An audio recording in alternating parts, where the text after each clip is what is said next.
President के इस order के बाद चारों तरफ हाहाकार मच गया था, पर आम लोग इन सब बातों से अनजान थे।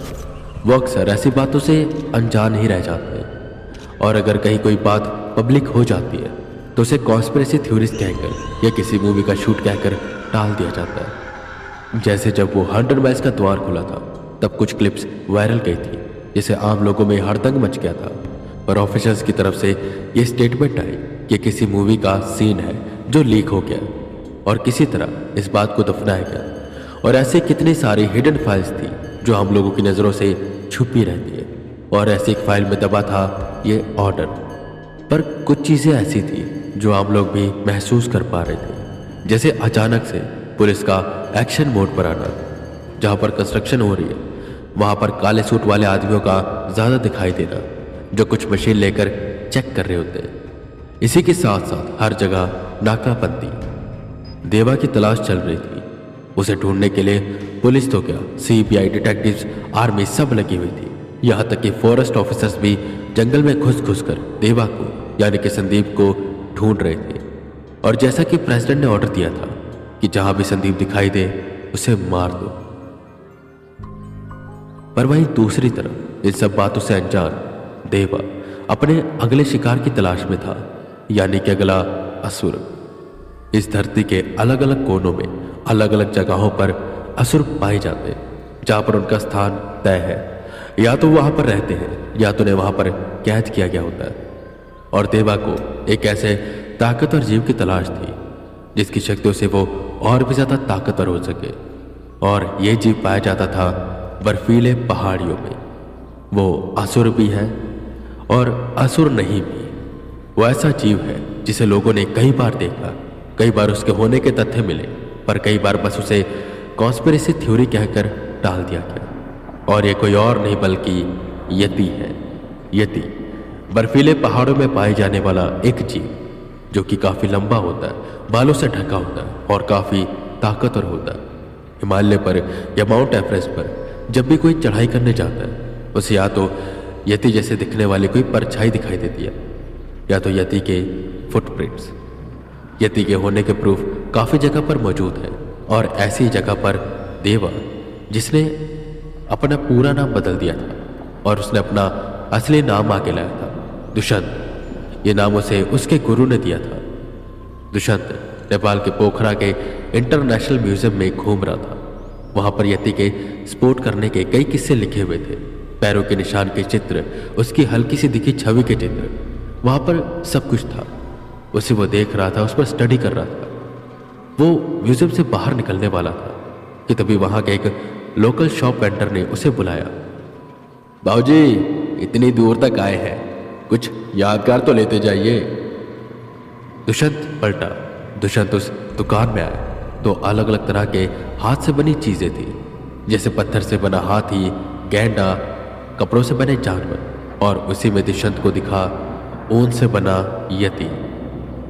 ये यति है ना, जिस पर हंसते हुए वो दुकान वाला कहता है, अरे बाबूजी, ये यति का खिलौना है। ये यति तो बस बच्चों की कहानियों में होता है, असल में कोई यति थोड़ी है।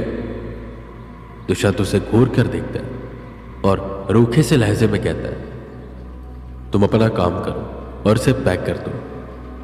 इतना बोल दुष्यंत ने जेब से पैसे निकालकर उस दुकान वाले को दिए और साथ ही साथ एक सिगरेट निकाली, उसे जलाया और उस दुकान से बाहर निकला। यति में उसका इतना इंटरेस्ट देखकर वहां का एक लोकल बूढ़ा आदमी दुष्यंत के पास आता है और कहता है, लगता है आपको यति में काफी दिलचस्पी है। जिस पर दुष्यंत उस बूढ़े आदमी की तरफ देखता है। नेपाली लिबास में, नेपाली टोपी पहने हुए, छोटा सा कद और चेहरे पर मुस्कान। एक कश लेते हुए दुष्यंत बोला,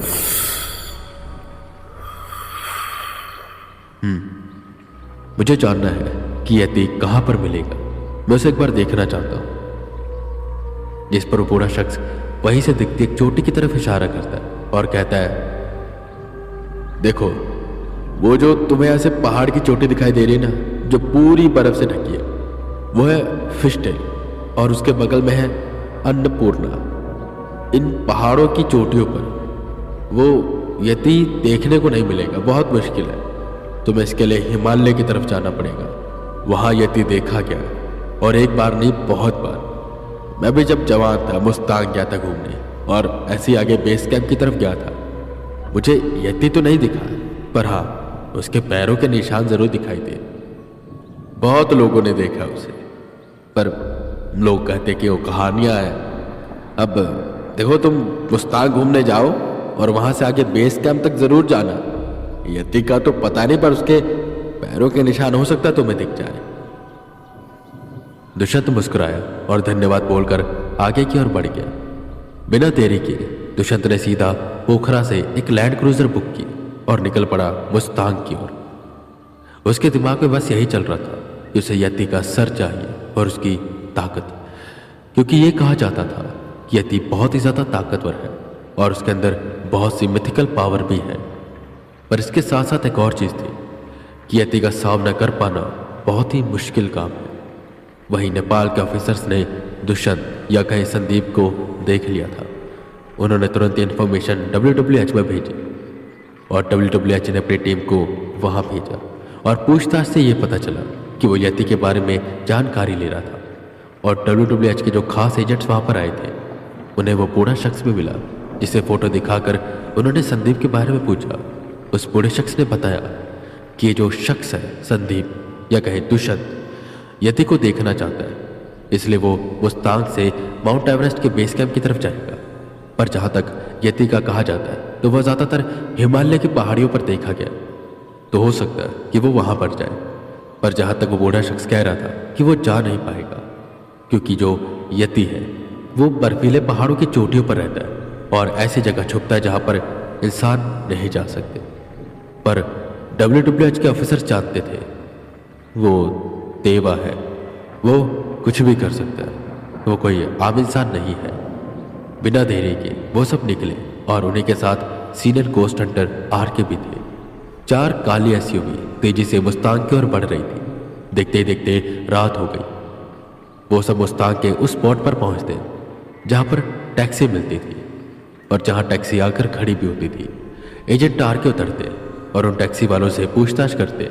वो संदीप की तस्वीर दिखाकर सबसे पूछ रहे थे, जिस पर वो टैक्सी वाला बताता है कि उसने शख्स को माउंट एवरेस्ट के बेस कैंप की तरफ छोड़ा है।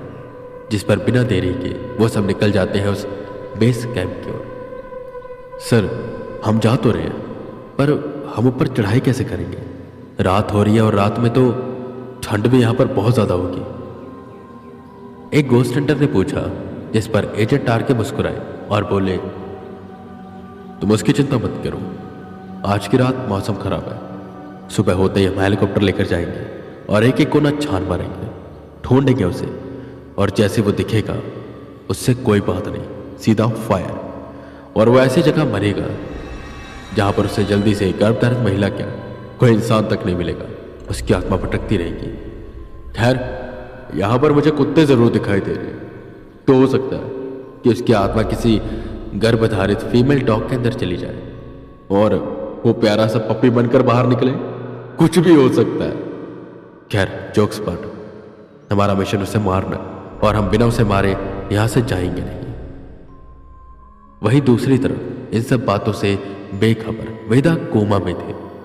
उनके पास इंडिया के बेस्ट डॉक्टर थे जो उन्हें जगाने की पूरी कोशिश कर रहे थे, पर उन्हें होश नहीं आ रहा था। वो ये जानते थे कि वो लाख कोशिश कर ले, पर वेदा कोमा से ऐसे बाहर नहीं आएंगे। पर क्या कर सकते थे? प्रेसिडेंट ने ऑर्डर पास कर दिया था कि जब तक उन्हें होश नहीं आएगा कोई भी यहां से नहीं जाएगा, तो वो भी कुछ कर नहीं सकते थे।